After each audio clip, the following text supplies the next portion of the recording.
9 বছর পর নির্বিঘ্নে মিটেছে এসএসসি পরীক্ষা। আশা করি আপনারা জানেন, পরীক্ষা দিয়েছেন লাখ লাখ চাকরি প্রার্থী। 2016 সালের এসএসসি পরীক্ষা ঘিরে বিস্তর দুর্নীতি এবং অনিয়মের অভিযোগ উঠেছে, যার জেরে স্বাভাবিকভাবেই নানা মহল মুখ পুড়েছিল শিক্ষা দপ্তরের। সুপ্রিম কোর্টের নির্দেশে বাতিলও হয়ে যায় সেই প্যানেল। চাকরি খুঁয়ে পথে বসেন 26,000 শিক্ষক ও শিক্ষাকর্মী। অবশেষে যোগ্য অযোগ্য বাছাইয়ের পর্ব শেষ করে গত মাসেই নেওয়া হয় ফের পরীক্ষা। আপনারা দেখছেন স্মার্ট নলেজ ইউটিউব চ্যানেল। তো বন্ধুরা, আজকে আমরা এই ভিডিওতে আলোচনা করব একটা গুরুত্বপূর্ণ আপডেট উঠে আসছে, নতুন আপডেট, ঠিক আছে, পুরাতন আপডেট নয়, নতুন একটা আপডেট উঠে আসছে। বর্তমানে শিক্ষামন্ত্রী কি বললেন এই বিষয়ে, কবে নাগাদ পরীক্ষার রেজাল্ট প্রকাশিত হতে চলেছে, বর্তমান স্ট্যাটাস কী রয়েছে, সম্পূর্ণ তথ্য আপনারা এই ভিডিওতে পাবেন। অবশ্যই ভিডিওটি সম্পূর্ণ দেখুন, শেষ পর্যন্ত দেখুন। চ্যানেল নতুন দর্শক অবশ্যই চ্যানেলটিকে সাবস্ক্রাইব করে দেবেন। বয়সের ক্ষেত্রে সীমাহীন ছাড় থাকায় 2016 সালে যোগ্য প্রার্থীরা ছাড়াও এই পরীক্ষা বসতে দেখা যায় অন্য চাকরি প্রার্থীদেরও।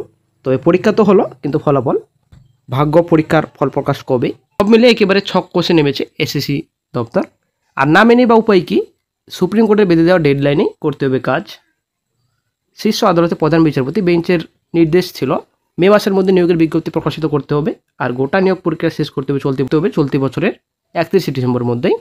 এবার সেই নিয়ম মেনেই ডিসেম্বরের তৃতীয় সপ্তাহকে পাখির চোখ করেছে স্কুল সার্ভিস কমিশন। দুর্নীতির বেড়ে যাওয়ার টপকে হাজার বিতর্ক পেরিয়ে 9 বছর পর নিয়োগ শুরু এসএসসির। বাতিল হওয়া 2016 সালে প্যানের অসুস্থতা দেখা গিয়েছিল ওএমআর সিট ঘিরে। কেউ বলেন দৌড়ে না পাওয়া উত্তরগুলো হারিয়ে গিয়েছিল ওই পুড়ে যাওয়া ওএমআর সিটের সঙ্গেই।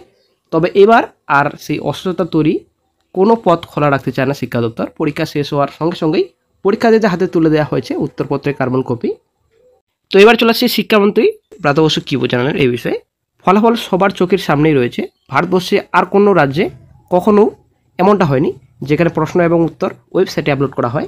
দুর্নীতি হবে না, মানে পুরো রেজাল্ট সবার চোখের সামনে তুলে ধরা হয়েছে। তবে একাংশের পরীক্ষার্থীদের মনে ওএমআর অনিশ্চয়তা কাটলেও চিন্তা বেড়েছে ইন্টারভিউ নিয়ে।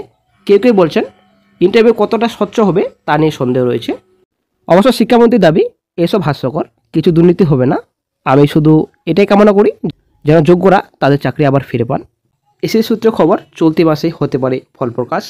নির্দিষ্টভাবে বললে অক্টোবর শেষ দিকে 9 বছর পর নেওয়া এসএসসির ফল প্রকাশের সম্ভাবনা। এরপর নভেম্বর নাগাদ শুরু হয়ে যাবে ইন্টারভিউ পরীক্ষা।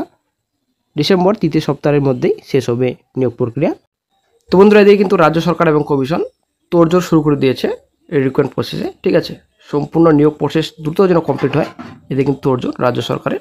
আর একদিকে বন্ধুরা ফ্রেশাররা কিন্তু আন্দোলনের জন্য আবারও প্রস্তুতি নিচ্ছেন।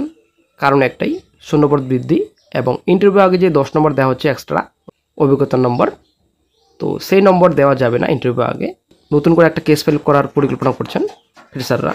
কী হবে সেকেন্ড এসএলএসটি ফিউচার, সেটা এখন ব্যাপার। দেখা যাক ফিউচারে কী গুরুত্বপূর্ণ আপডেট পাওয়া যায়।